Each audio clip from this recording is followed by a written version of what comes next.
Hi. So this week, the difference in your introduction has a fourth component. Last time you just had three, and this time we're adding a credibility statement. So I want to give you a sample of what an introduction could sound like to be effective.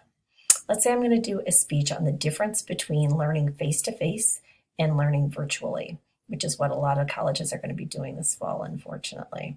So, um, I would start with a grabber, just like I would last time, and then I'm going to move into a credibility statement, and then a WIFM, a reason for the audience to listen, and end with a preview. So I might start with a narrative that's a grabber. So on March 12th, I released my students for spring break and having given them a written midterm.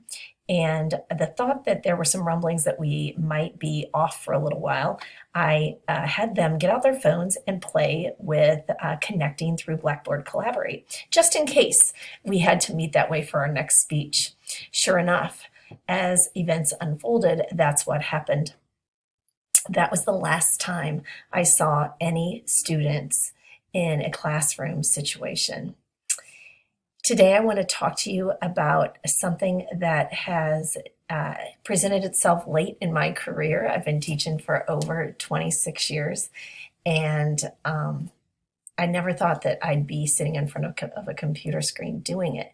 But I'm currently enrolled in a training 8-week class about best practices for remote learning. So I want to share some of the things I've learned because it seems that you on the receiver end need to know when you're signing up for fall classes what it might entail. So today I want to tell you three ways that traditional face-to-face instruction looks different than virtual or remote instruction, so that you can make an informed decision about what classes you want to take this fall.